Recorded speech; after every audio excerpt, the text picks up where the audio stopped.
Welcome to KK Java tutorials. In this video tutorial, we'll talk about shell functions in shell scripting. Yeah.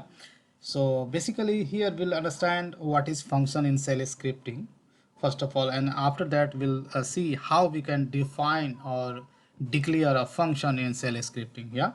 So functions enables you to break down the overall functionality of a script into smaller logical subsections which can then be used upon to perform their individual task when needed. Using functions to perform repetitive tasks is an excellent way to create code reuse. This is an important part of the modern object-oriented programming principle, right? As you know. So here, first of all, I'm going to show you how we can define a function. So there are a couple of ways you can define a function. So first of all, you need to give the function keyword, and after that you have to give the function name. So let's say I would give the function name. I'm giving the function name as welcome. After that you have to give this parenthesis and curly bracket open and close, and within this curly bracket open and close you can have a list of commands when we talk about the shell scripting function, or you can have a list of statements, right? So let's say I'm printing one message using echo in this function. I will write kk java tutorials. Okay, so that's the simple message. I would like, when I will call this welcome message, then they should print this KK Java tutorials, right? That's a simple text message. Now thing is that now we have defined a function, right? So here one thing I would like to make it clear, here function keyword is optional. Even though if you do not specify the function keyword, still this is gonna work. So function keyword is optional, but of course you have to give the function name. After that you have to give this parenthesis, and after that curly bracket open and close. Yeah. Now thing is that how we can call a function. So let me show you how to call a function. So I'd say calling a function. So if you have already defined a function, then within this script you can call that function. And calling a function is very simple. Simply you have to give the function name, that's it. And in that way you can call the function. So let me show you by running this shell script. So if I run, then here you can see this function is getting called from here, and it is printing KK Java tutorials. Pretty simple. Yeah, even though if I remove this function keyword, this should work perfectly fine. Here you can see still I'm getting the output. So giving the function keyword is completely optional, right? So that's the way to basically define a function, right? So now thing is that how we can pass parameter to a function, right? So here let's say I would like to pass this first parameter, which is kk dynamically, right? So we can pass a parameter to a function using a notation is called dollar notation, right? So first parameter is $1, then if you have a second parameter $2, if you have a third parameter then $3, something like that, right? And so on. So let's say this parameter I would like to make dynamic, right? So instead of kk hard coding this stuff, I will write $1, right? And I would call this method by passing any string with in place of $1. So just I'm passing kk. So when I call this method or function with this argument, then dynamically this method or function will be called, and $1 will be replaced with a kk, right? Let me show you. So now you can see still it is printing KK Java tutorials. Let's say I would like to make this string dynamic as well. So I will write $2, and now I'm going to call this method by passing these two parameters. Let me show you.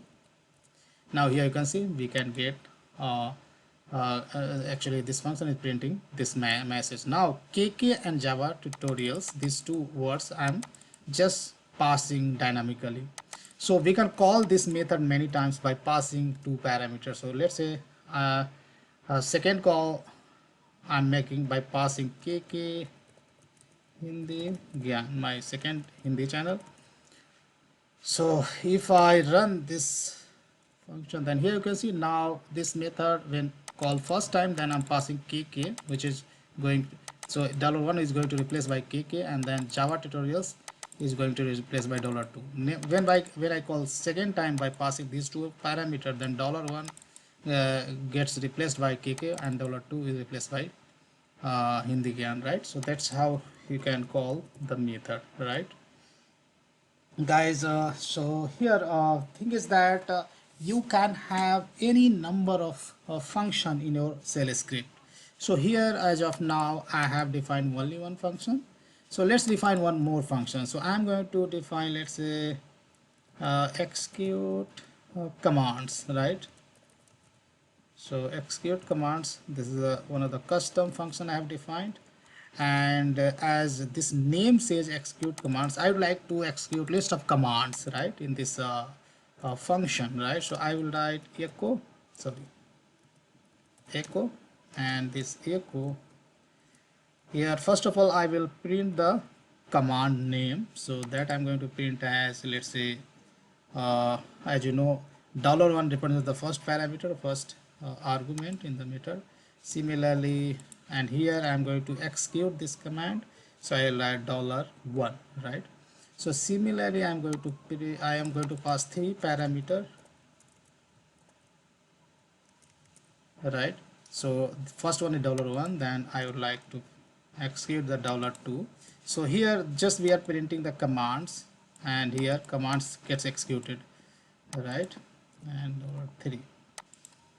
Now I can call this execute command, this function I can call by passing 3 parameters, because we have a $1, $2 and $3.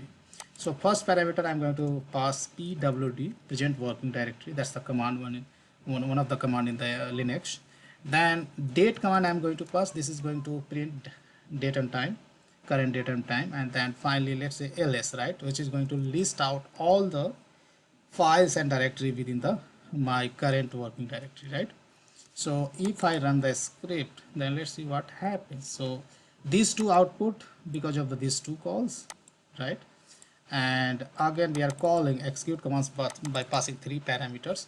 So pwd, present working directory, it is printing, right? This is my present working directory. Then date command is printing, and here you can see we are printing the command in echo, and below that just we are executing those commands, right? So this is because of the pwd, this is because of the date command, and finally ls command is just listing out all the files and directory within the current working directory, within this current working directory, right? So that's how you can define one or many functions within the script, and you can call easily, right? So that's all in this video tutorial. In next video tutorial we'll see some more stuff in function, shell scripting function. So guys, big thank you for watching this video, and see you there in the next video tutorial.